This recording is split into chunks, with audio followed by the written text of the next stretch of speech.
Imagine a soldier the size of an insect. The ultimate secret weapon.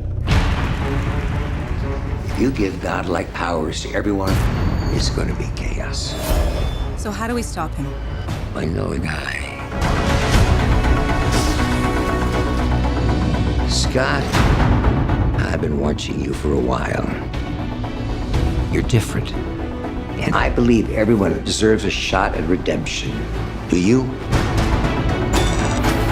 Absolutely. My days of breaking into places and stealing stuff are over. What do you want me to do?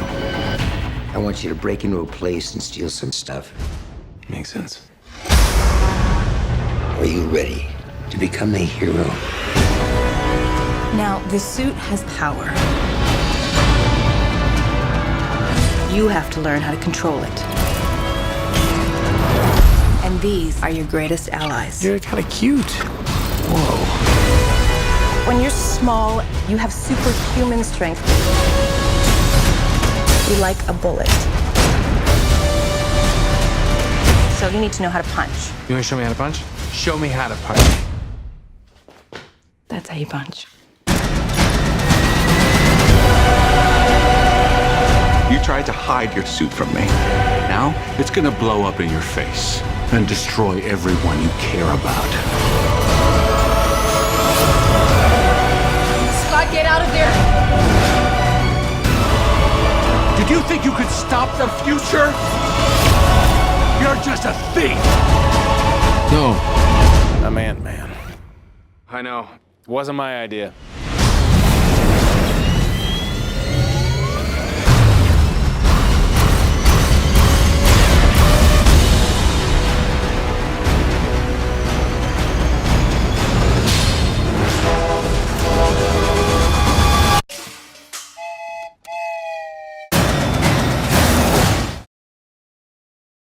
Hey YouTubers, it's Charlie. So new Ant-Man trailer, so this is going to be a breakdown video that I'll also explain how it fits in the MCU. Marvel just did an Age of Ultron press conference where they gave up a lot of details about, thematically where Ant-Man is supposed to fit with all these big Avengers films. So $6 billion question, where does this movie fit with all the other big stuff?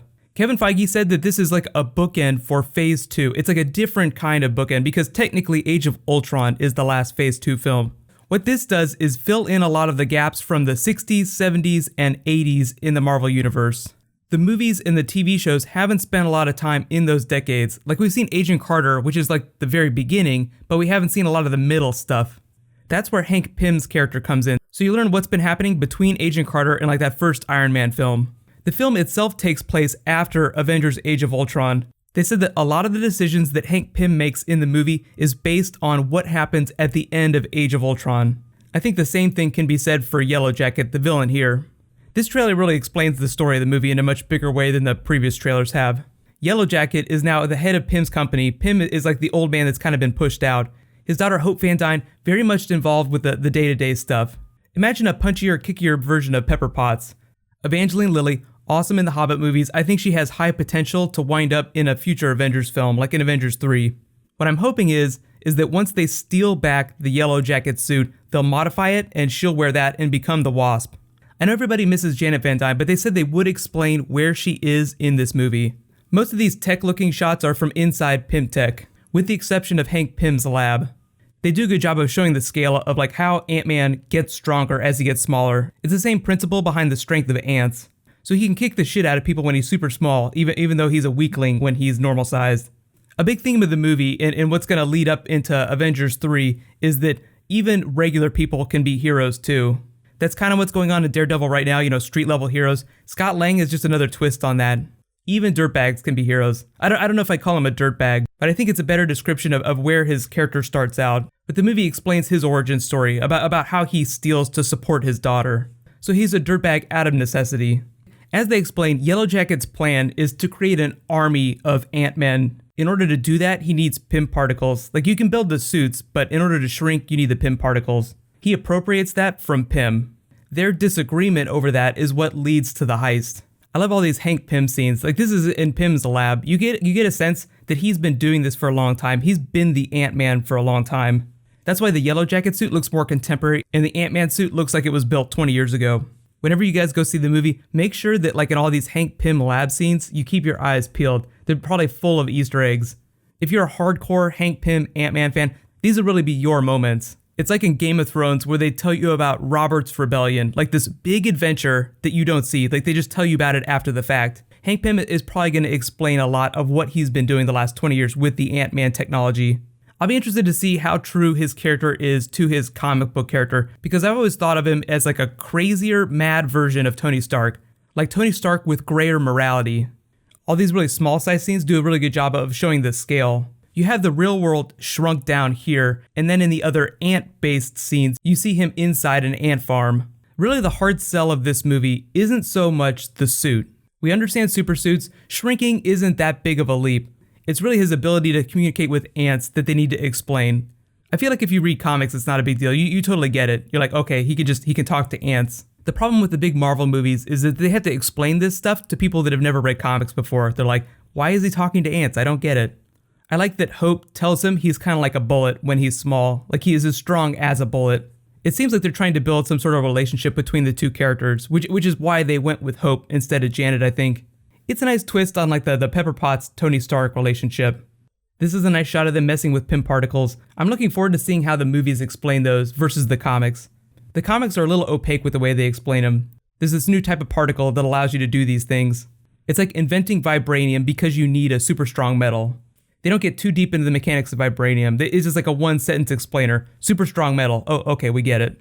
I think this train scene was inspired by the Lego movie. Probably like the most funniest moment in a Marvel trailer that I've seen in a long time, aside from Science Brofist.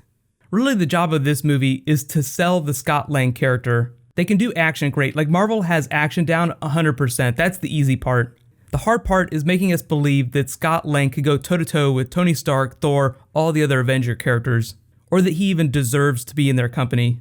But as you can see from this train scene, this is probably going to be the funniest Marvel movie that you've seen so far. I mean, Avengers Age of Ultron has a lot of funny moments. Joss Whedon is a comedic genius.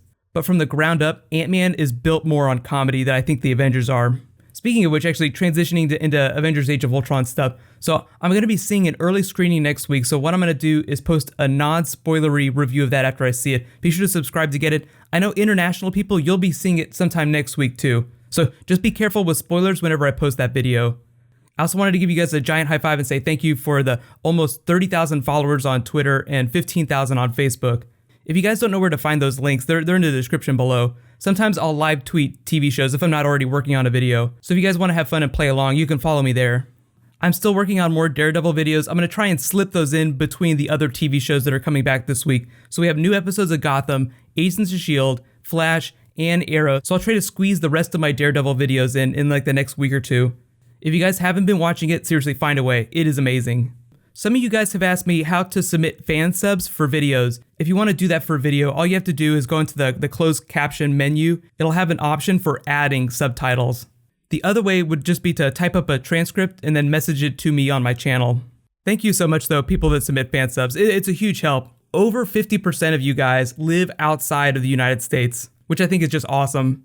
So in case you guys haven't seen it or you're not caught up yet, you can click here for my Game of Thrones episode 1 review from last night. It's going to be a crazy season. Seriously, you guys need to watch it. And you can click here for my latest Daredevil video. Also, probably best new TV series Marvel has. Thank you so much for watching, everybody. Let's high five. I'll see you guys tonight.